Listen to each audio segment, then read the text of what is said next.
అలా రాష్ట్ర రాజధాని అమరావతి రావటం మీకు ఎలా అనిపిస్తుంది? ఇది ఒక శుభ సందర్భంగా ఒక ఆనందకరమైన విషయం. రాజధానిగా ఉండటం చాలా ఆనందంగా ఉంది.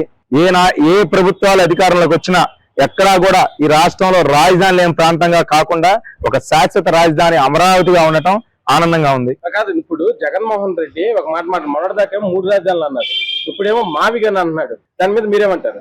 తిక్కలోడు తిరణాలకు వెళ్తే కిందకి మీదకి వచ్చినట్టుగా జగన్మోహన్ రెడ్డి ప్రతిపక్షంలో ఉన్నప్పుడు 14-19 మధ్యలో ఆ రోజు శాసనసభలో అసెంబ్లీలో అమరావతిని స్వాగతిస్తున్నాను, విజయవాడ గుంటూరు మధ్య రాజధాని ఉండాలి, దాన్ని నేను స్వాగతిస్తున్నానని చెప్పి మాట్లాడిన వ్యక్తి 19లో అధికారంలోకి వచ్చాక అధికారంలో రాకపోయే ముందు ప్రతిపక్షంలో ఉండి నేను అమరావతిలో ఇల్లు కట్టుకున్నాను, ఈ రాష్ట్రానికి అమరావతి రాజధానిగా ఉంటుంది, నా పూర్తి మద్దతు అమరావతికేనని చెప్పి గతంలో 3 రాజధానులు అన్నాడు, ఇప్పుడు మావిగన్ అంటున్నాడు. గతంలో ఉన్న అమరావతిని శాసన రాజధాని, విశాఖ ఆర్థిక రాజధాని, కర్నూలు న్యాయ రాజధాని అన్నాడు. మనం ఉన్న ప్రాంతంలో ఆల్రెడీ తన మావిగన్ చెప్పిన ప్రాంతంలోనే క్యాపిటల్ రీజన్ డెవలప్మెంట్ అథారిటీ పరిధిలోనే సిఆర్డీఏ పరిధిలోనే మచిలీపట్నం, గుంటూరు, విజయవాడ ఈ 3 ఉన్నాయి. ఇంకా ఆయన కొత్తగా ఏర్పాటు చేయడానికి కొత్తగా చెప్పడానికి ఏముంది? ఒక పక్కన కృష్ణానది కొరతలొస్తున్నాయి, అమరావతికి ఏదో ఇదైపోతుందని చెప్పి మాట్లాడతాడు. మరి సముద్రం ప్రాంతంలో ఉన్నటువంటి మచిలీపట్నాన్ని నేను ఎట్లా ప్రతిపాదిస్తాడు అక్కడ? ఎందుకంటే రక్షణ పరంగా చూస్తే ఎక్కడా కూడా సముద్రం ఒడ్డున ఉన్న ప్రాంతాలు సేఫ్ కాదనేది ఇవాళ ఉన్న పరిస్థితుల్లో చాలా వరకు కూడా చెప్తా ఉన్నారు. మరి సముద్ర తీర ప్రాంతాన్ని మరి జగన్మోహన్ రెడ్డి రాజధాని ప్రాంతంగా ఎలా ఎంచుకుంటున్నాడో ఆ తెక్కలోడికే తెలియాలని విషయం. అంటే అతనికి స్క్రిప్ట్ రాసి ఇచ్చేవాళ్ళు అట్లా ఇస్తున్నారు. అతను ఒక పార్టీకి అధ్యక్షుడు. ఏ ప్రాంతం ఏ హద్దులు ఉన్నాయి సరిగ్గా చెప్పాలని జగన్మోహన్ రెడ్డికి ఆంధ్ర రాష్ట్ర ప్రాంతం హద్దులు ఉన్నాయి, ఏ హద్దులు కూడా తెలుసో లేదో కూడా తెలియదు. 13 జిల్లాల హద్దులు ఎటువంటివో కూడా తెలియదు. అమరావతి రాజధానిగా ఆమోదించారు. ఒక విశాఖ వాసి మీరు ఎలా ఫీల్ అవుతుంది? నాకైతే యాక్చువల్ అమరావతిగా దాన్ని ఇవ్వడం నాకు చాలా ఆనందంగా ఉంది. ఎందుకంటే మన వైజాగ్ ని ఐటీ వైజ్ డెవలప్ చేస్తాం. ఇక్కడ ఐటీ వస్తే ఇక్కడ జాబ్స్ వస్తాయి. ఇప్పుడు మాకు జాబ్స్ వల్ల మేము హైదరాబాద్, చెన్నై అటు వెళ్ళాల్సి వస్తుంది. ఇప్పుడు జాబ్స్ ఇక్కడ ఉన్నాయనుకోండి, మేము ఎక్కడికి వెళ్ళచ్చు, హోమ్ టౌన్ లో పేరెంట్స్ తో హ్యాపీగా ఉండొచ్చు. అన్ని విధాలుగా మాకు చాలా హ్యాపీగా ఉంటుంది. గూగుల్ వైజాగ్ తీసుకురావడం అనేది అది ఇంపాసిబుల్. అలాంటి తీసుకొచ్చి పెట్టడం అనేది అది ఇంకా చాలా పెద్ద విషయం. ఇంకా ఇలా అయినా డెవలప్ అయితే ఇంకా 5 years లో ఇంకా మనం వేరే దగ్గరికి వెళ్లాల్సిన పని లేదు. ఇప్పుడు ఏంటి, ఆంధ్ర అంటే వేరే దగ్గరికి వెళ్ళి పని చేయాలి అన్న పాయింట్ లోనే అందరూ చూస్తున్నారు. ఇప్పుడు మనల్ని ఎవరు వేలెత్తి చూపించలేరు.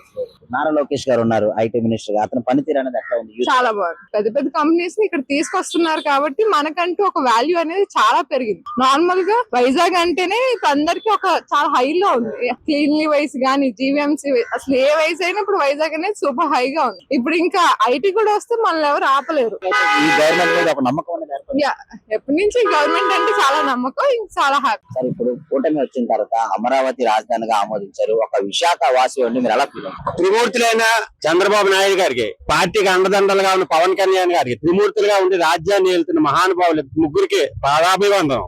మన రాష్ట్ర అమరావతిని జీవో తీసుకొచ్చిన రాష్ట్రపతి ముర్ము మేడం గారికి, అందరికి, కూటమి ప్రభుత్వానికి ఎంతో అండదండలుగా ఉన్న రాజధాని నిర్మాణానికి కృషి చేసిన అపర భగీరథుడు, అపర కృషివలుడు, రాజనీతిజ్ఞుడు చంద్రబాబు నాయుడికి నా కృతజ్ఞతలు. జగన్మోహన్ రెడ్డి అసలు రాజధాని అవసరం లేదంటున్నాడు. గతంలో 3 రాజధానులు అన్నాడు, ఇప్పుడు ఏమొచ్చే రాజధాని అవసరం లేదంటున్నాడు, మావిగన్లు అంటున్నాడు. గురించి నేను చెప్పలేను. నేను ఒక మంచి మనిషిగా మన రాష్ట్రం అభివృద్ధి చాలా అత్యవసరం కాబట్టి అమరావతి ఉండటం చాలా మంచిది. గూగుల్ డేటాని ఆ మహానుభావుడు చంద్రబాబు నాయుడు గారు ఎలా తెచ్చారో తెలియదు కానీ అతను మేధస్సుకి మాత్రమే పాదాభివందనం నిజంగానే. ఎందుకంటే గూగుల్ డేటా అనేది ప్రపంచంలో ఒక దిగ్గజ సంస్థ. అలాంటి సంస్థలు ఒప్పించి మన ఆంధ్ర రాష్ట్రాన్ని తీసుకొచ్చారంటే 1,00,000 పైన ఉద్యోగ అవకాశాలు కల్పించిన మహానుభావుడికి నా ధన్యవాదాలు. మహానుభావుడు ముగ్గురు త్రిమూర్తుల్లా ఇంకో 15 ఏళ్ళు వేయాలని కోరుతున్నాను. కూటమి ప్రభుత్వం వచ్చిన తర్వాత అమరావతి రాజధానిగా ఆమోదించారు. ఒక విశాఖ వాసి ఉండి మీరు ఎట్లా ఫీల్ అవుతుంది? చాలా హ్యాపీ ఫీల్ అవుతున్నాం అండి. ఎందుకంటే ఇప్పుడు అమరావతి బెస్ట్. ఎందుకంటే ఇక విశాఖపట్నం కంటే అక్కడ మన అది చాలా దూరం అయిపోతుంది. శ్రీకాకుళం పెడితే ఇక్కడ పెట్టినా అది సెంటర్ అంచేత అటుపక్క విజయవాడకి, కర్నూలు, చిత్తూరు అవ్వనింటిగా అది సెంటర్ పాయింట్ పడితే అది చాలా మంచిది. అందరూ కూడా ఆమోదయోగ్యంగా ఉంది. భవిష్యత్తులో చాలా ఉద్యోగ అవకాశాలు ఉంటాయండి. నేనే గూగుల్ డేటా వస్తుంది, తర్వాత రైల్వే జోన్ వస్తుంది, తర్వాత మన ఐటీ కంపెనీలు వస్తున్నాయి. ఇవన్నీ చూస్తుంటే డెవలప్మెంట్ చాలా బాగుంటుంది. జాండాను విశాఖపట్నం చాలా బిజీ అయిపోద్ది, అభివృద్ధి చెందుతుంది. సార్, ఇప్పుడు గత ప్రభుత్వం జగన్మోహన్ రెడ్డి మాటలు అసలు రాజధాని అవసరం లేదు అంటున్నాడు, దేశానికి ఉండాలంటున్నాడు, గతంలో 3 రాజధానులు అంటున్నాడు. అసలు ఇలాంటి మాటలు ప్రజలు ఏ విధంగా తీసుకుంటారు? అసలు అంత నెగిటివ్ పాయింట్స్ అండి. ప్రజలు తీసుకుని నెగిటివ్. అతను చెప్పినవన్నీ అబద్ధాలు. 3 రాజధానులు ఎక్కడ పెట్టారా? 2019 నుంచి 2024 వేయలేడు సీఎం గా. ఏం చేశాడు? ఒక డేటా కంపెనీ వచ్చిందా, ఒక ప్రాజెక్ట్ వచ్చిందా, రైల్వే వచ్చిందా, పొలం వచ్చింది, ఏమీ చేయలేదండి. నథింగ్, ఏమీ చేయలేదు. అలా హ్యాపీ గడిపాడు 5 సంవత్సరాలు. జనం వచ్చిన తర్వాత అందరికి ఆమోదయోగ్యంగా చేశాడు. చాలా మంచి లోకేష్ గారి పనితీరు ఎట్లా ఉంది? నాలో బెస్ట్. కుర్రోడు అండి, కుర్రోడు చాలా ఎక్కడికైనా వెళ్ళిపోతాడు, చక్కగా మారుతున్నాడు. వాక్శుద్ధి ఉంది, ఇప్పుడు బాగా నేర్చుకొని మాట్లాడు. తండ్రి మించిపోతాడు, గ్యారంటీ. దీనికి తిరగలేదు ఇంకా. మరి జగన్మోహన్ రెడ్డి మళ్ళీ నేను అధికారంలోకి వస్తాను, పాదయాత్ర చేస్తాను అంటున్నాడు. మళ్ళీ ప్రజలు నమ్మే అవకాశం? ఇప్పుడు ఆ లెవెన్ వచ్చి ఆ లెవెన్ కూడా రావు. ఇప్పుడు 0 వస్తుంది, లేకపోతే 1 వస్తుంది అంతే. ఇప్పుడు ఈ అమరావతి అన్నాడు, మావిగన్ అన్నాడు, ఆ మెగంతో మొత్తం పోయింది. ఆ 11 కూడా పోదు, 11 రావు గ్యారంటీగా. అమరావతి రాజధాని ఉండడం మన రాష్ట్రానికి చాలా మంచిది. దాని వల్ల ఏంటంటే మనకి స్థిరమైన రాజధాని ఉంటే అభివృద్ధి కూడా జరుగుతుంది.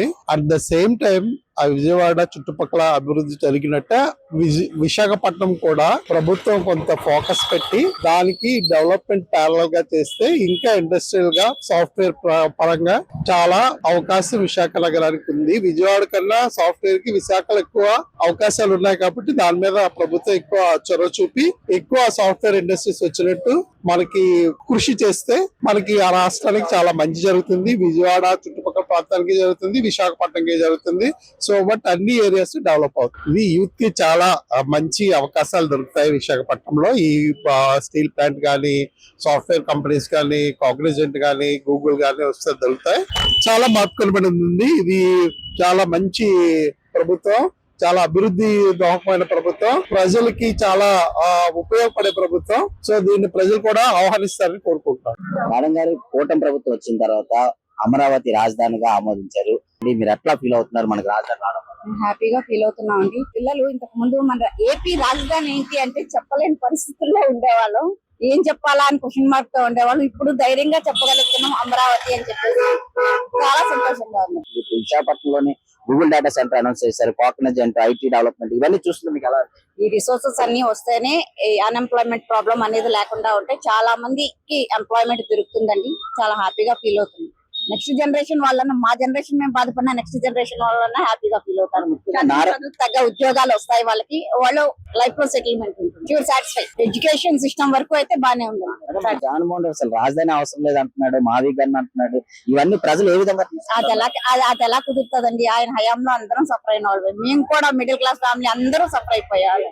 ఇప్పుడైతే పర్వాలేదు, బెటర్. అమరావతి రాజధాని రావడం మీకు ఎలా అనిపిస్తుంది? చాలా సంతోషంగా ఉంది. కానీ ఈ పిచ్చి జగన్ దాన్ని నాశనం చేయడానికి ఇంతకు ముందు 3 రాజధానులను పెట్టి 3 రాజధానులు ఎక్కడా కూడా ఇది ఇల్లు ఉండవే లేదు, ఎక్కడా ఉండి చేసింది కాదు. ఏ ఒక్క రాజధానిని కూడా అభివృద్ధి చేయాల. దీన్ని ఇక్కడి నుంచి బయలుదేరితే రాజధానిలోకి వెళ్ళాలంటే ఇంటికా నుంచి అక్కడికి 3 కిలోమీటర్లు ఉంటది. 3 కిలోమీటర్లు హెలికాప్టర్ వేసుకొని వెళ్ళేవాడు. ఆయన 3 రాజధానులు అంటాడు. వైజాగ్, అమరావతి, అట్నే కర్నూలు అలా పెట్టాలనే ఉద్దేశంతో చేస్తాడు. ఏది కూడా చేయలే. కానీ ఇప్పుడు ఈ రాజధాని అమరావతి అనేది దేవతల రాజధాని. ఆయన మాటని ఏ ఒక్కళ్ళు కూడా పరిగణలో తీసుకోరు. ఆయన ఒక రాజకీయ నాయకుడు కాదు, దోపిడీదారు కాబట్టి ఆయన చేసే వికృత శాస్త్రాన్ని ఎవరో నమ్మక అతని పరిస్థితి అలా తీసుకొచ్చారు. రేపు రాబోయే రోజుల్లో ఈ 11 సీట్లు కూడా రాకుండా చేసుకుంటున్నాడు. ఆ 11 కూడా రావు. కూటమి రావడం చాలా ఆనందంగా ఉంది. ఫస్ట్ ఆఫ్ ఆల్ ఎన్ని సంవత్సరాల నుంచి మనకి రాజధాని లేకపోవడం మన మ్యాడ్ లక్. మనకి రాజధాని అనేది ఉంటే మనకి ఏంటంటే కొన్ని అసోసియేషన్ ఏవైనా మనకి ఏంటంటే సాఫ్ట్వేర్ ఇండస్ట్రీ అయినా ఏవైనా కంపెనీ సైడ్ ఇలాంటివి రావడం వల్ల అదర్ స్టేట్ నుంచి కూడా ఇక్కడికి ఎంప్లాయ్మెంట్ కి వస్తారు. ఎంప్లాయ్మెంట్ వచ్చేటప్పుడు మన స్టేట్ కి ఇన్కమ్ అనేది జనరేట్ అవుద్ది. ఈ ఇన్కమ్ అనేది జనరేట్ అయినప్పుడు ఆటోమేటిక్ గా మన స్టేట్ అనేది డెవలప్ అవుద్ది. డెవలప్ అనేది మనం ఫస్ట్ కోరుకోవాలి. ఆ డెవలప్ ఉన్నప్పుడు మన అందరూ కూడా బాగుంటుంది. ఒక వ్యాపారం చేసామంటే మనకు ఒక 1 year ఇలాగ వెయిటింగ్ చేస్తాం. ఎందుకంటే దాంట్లో లాభాలైనా ఆశించాలంటే ముందు మనం పెట్టుబడి పెడతాం. పెట్టుబడి నుంచి దాన్ని డెవలప్ అంటే జనాలకి అందరికి అవేర్నెస్ చల్లాలి, వచ్చి కొనాలి, కొన్న తర్వాత అప్పుడు మన బిజినెస్ అనేది స్టార్ట్ అవుతుంది. సో అలాగే పొలిటికల్ గా అయినా సరే పెట్టిన అన్ని పథకాలు వచ్చేయాలి, అన్ని డెవలప్ అయిపోవాలని పెట్టుకోకని అంటూ ఉంటారు. అది కరెక్ట్ కాదు. యూఎస్ తో పోల్చుకుంటే చాలా బెటర్ మార్క్ ఉందండి. అది 100% చెప్తాను. ఎందుకంటే అది నాలైనా అసలు ఎవరినైనా సరే మీకు తెలుస్తుంది, చూస్తున్నాం కూడా కాబట్టి.